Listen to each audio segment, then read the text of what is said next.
2026 অব্যক্ত মুৰলীৰ আধাৰত স্বৰাজ্যৰ দ্বাৰা অখণ্ড ৰাজ্যৰ অধিকাৰী হোৱাৰ যোগাভ্যাস কৰিম। ওম শান্তি।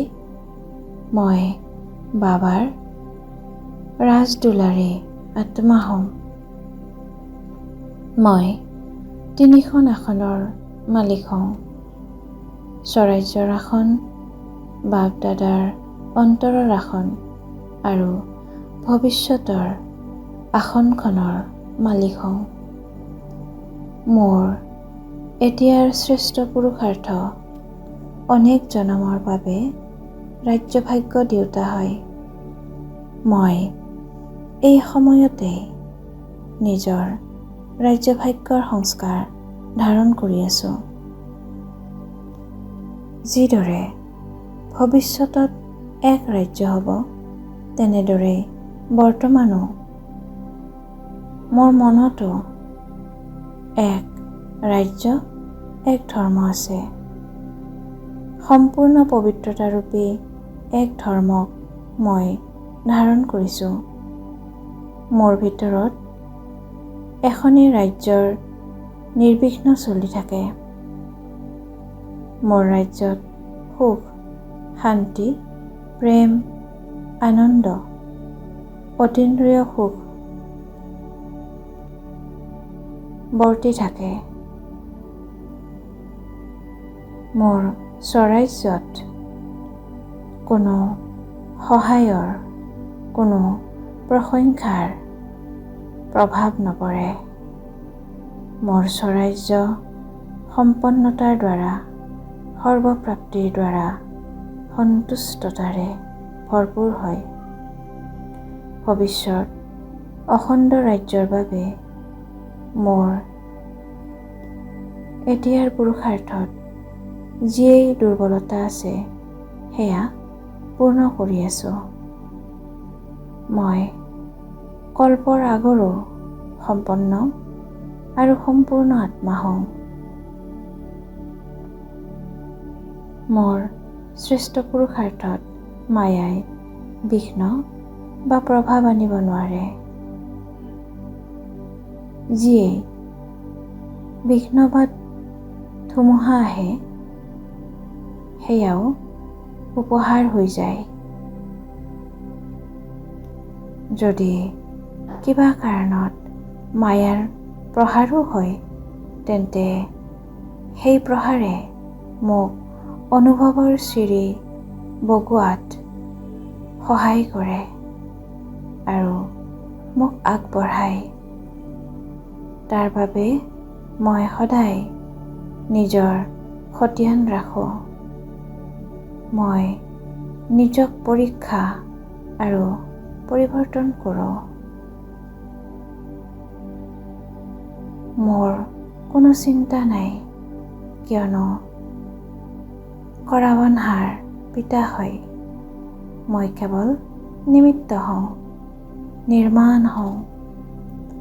কৰাবনহাৰে কৰাই গৈ আছে। এই স্মৃতিয়েই মোক আগবঢ়াই লৈ গৈ থাকে। বৰ্তমান সংগমৰ অমূল্য সময়ক মই গুৰুত্ব দিওঁ। সংগমৰ এক ছেকেণ্ডো এটি ঘণ্টাৰ সমান হয়।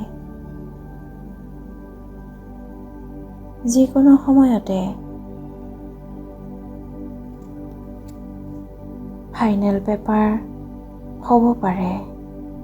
মই সম্পন্ন আৰু সম্পূৰ্ণ হৈ ৰেডি হৈ থাকোঁ। বাপ দাদাই যিয়েই সম্পত্তি দিছে, সেয়া সময়ত কাৰ্যত লগাওঁ। মই সৰ্ব সম্পদৰ মালিক হওঁ। মোৰ অলৌকিক সম্পদৰ দ্বাৰা, মোৰ চেহেৰা আৰু চলনৰ দ্বাৰা সদায় আনন্দৰ সম্পদ দেখাই দিয়ে। মই বাপ দাদাৰ বৰদান প্ৰাপ্ত কৰিছোঁ।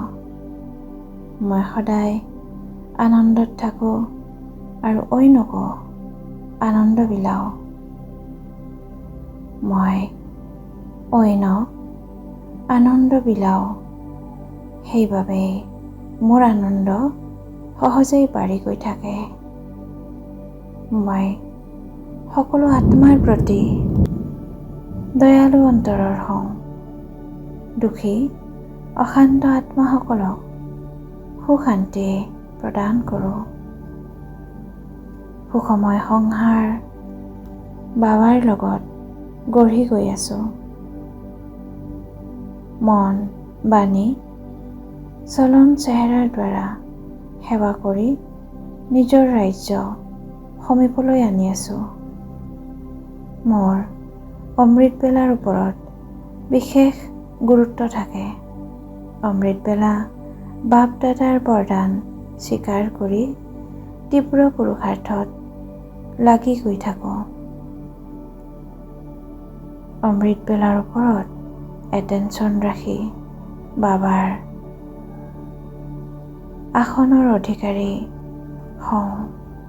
অমৃতবেলা বাপ দাদাৰ পৰা বিশেষ বৰদান শক্তিসমূহ ধাৰণ কৰোঁ আৰু সকলোকে বিলাওঁ। মই বাবাৰ লগৰী হওঁ, সংযুক্ত হওঁ। মই বিজয় আত্মা হওঁ। বাবাৰ প্ৰতিটো সময়তে আশীৰ্বাদ প্ৰাপ্ত কৰি গৈ থাকোঁ। ওম শান্তি।